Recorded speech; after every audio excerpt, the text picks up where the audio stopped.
Alors, plongeons tout de suite dans le vif du sujet. Aujourd'hui, on va explorer un paradoxe historique qui est honnêtement absolument fascinant. Imaginez la scène. Nous sommes pendant l'Antiquité. Le puissant empire romain déploie partout ses vastes systèmes d'assistance publique et pendant ce temps-là, une toute petite communauté naissante réussit à construire un filet de sécurité sociale massif, robuste et même international. Mais voici la partie vraiment captivante. Cette structure a été bâtie en rejetant de bout en bout les systèmes de protection sociale de l'Empire. Au lieu de s'appuyer sur l'État et la contrainte, ces premiers bâtisseurs ont opté pour une approche radicalement différente, fondée à 100% sur l'action volontaire. On va regarder de près cette mécanique sociale un peu oubliée, mais extraordinairement efficace. Vous vous demandez peut-être comment est-ce possible? Comment un groupe souvent marginalisé a-t-il pu non seulement survivre, mais littéralement prospérer, en remplaçant des taxes et des obligations étatiques par une action locale et volontaire? La réponse, en fait, se trouve dans une architecture sociale brillante. Car attention, l'absence de l'État ne signifiait pas du tout l'absence d'ordre, bien au contraire. Cela demandait une organisation et un engagement communautaire bien supérieurs à la normale. C'est un système remarquablement structuré qui leur a permis d'amortir des chocs économiques majeurs, sans aucune intervention gouvernementale. Pour bien comprendre comment tout cela fonctionnait, voici notre plan de route. 1. La charité volontaire contre l'aide de l'État. 2. Le rejet de la charité légale romaine. 3. La mécanique du réseau des dizaines. 4. Le rôle des ministres et du ministère quotidien. Et enfin, 5. La création d'un temple de pierre vivante. Commençons tout de suite par notre premier point, la charité volontaire face à l'aide de l'État. Il y a vraiment un choc des cultures ici, avec deux modèles diamétralement opposés. D'un côté, on a ce qui était appelé à l'époque la religion pure. Attention, ce n'était pas juste une croyance abstraite, c'était un système très pratique, basé exclusivement sur la charité volontaire et les offrandes libres. Les ressources affluent uniquement parce que les gens choisissent librement de donner. De l'autre côté, on a l'aide de l'État, une mécanique imposée où les contributions sont rendues obligatoires par la force de la loi. La fondation de cette chrétienté primitive reposait sur un basculement total, quitter le système imposé pour un système purement volontaire, avec l'idée très claire que la véritable vertu sociale ne peut exister qu'en absence totale de coercition.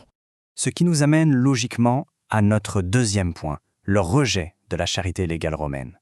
Et là, c'est une perspective qui détonne complètement avec les habitudes de l'époque. Ces premières communautés ont dit non de manière catégorique au pain gratuit offert par Rome, tout comme elles ont rejeté le système de Corban des pharisiens. Mais pourquoi refuser de l'aide gratuite? Eh bien, parce que pour eux, ces aides d'État étaient de la charité légale. Dans leur esprit, ce terme était extrêmement péjoratif. Pourquoi? Parce que ce système est financé par l'exercice d'une autorité qui permet de prendre la richesse des voisins pour la redistribuer.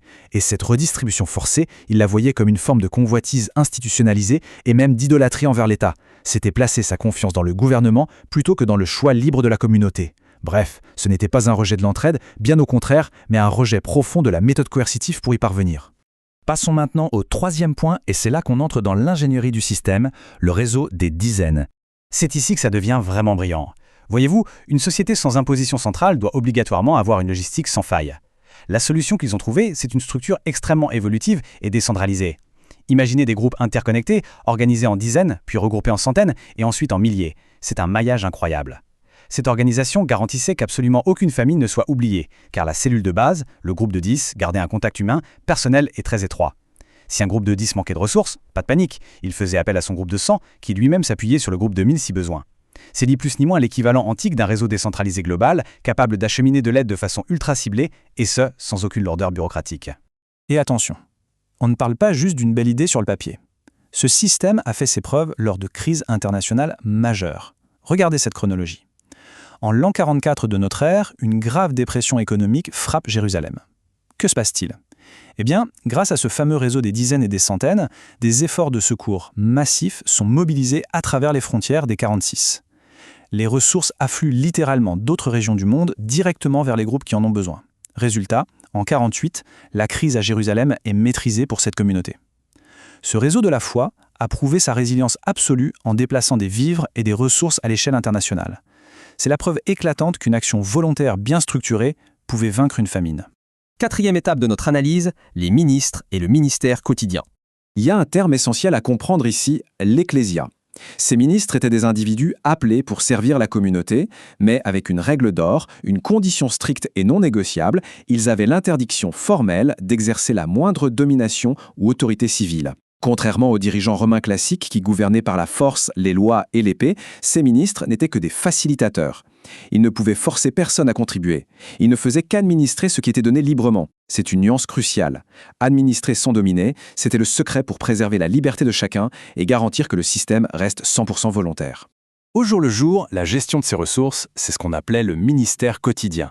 Le but principal, un soutien constant aux plus vulnérables, en particulier les veuves et les orphelins. Tout ça était géré au millimètre par l'Ecclésia et financé uniquement par les offrandes. Mais le détail le plus incroyable, c'est la façon dont ils percevaient l'Eucharistie à l'époque. Loin d'être un simple rituel symbolique qu'on pratique une fois par semaine, c'était en réalité un repas d'action de grâce très pratique. C'était une véritable redistribution logistique des ressources de maison en maison pour s'assurer chaque jour que le surplus des uns venait combler les besoins des autres. Ce qui nous amène à notre 5e et dernier point, un temple de pierre vivante. Cette citation capte vraiment l'essence de toute cette démarche.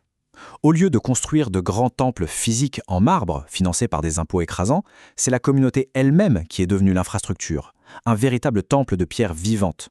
Et parce que tout reposait sur des liens sociaux volontaires et non sur la force de l'État, cette communauté est restée totalement imperméable à la corruption des systèmes politiques de l'époque. Le résultat est historique.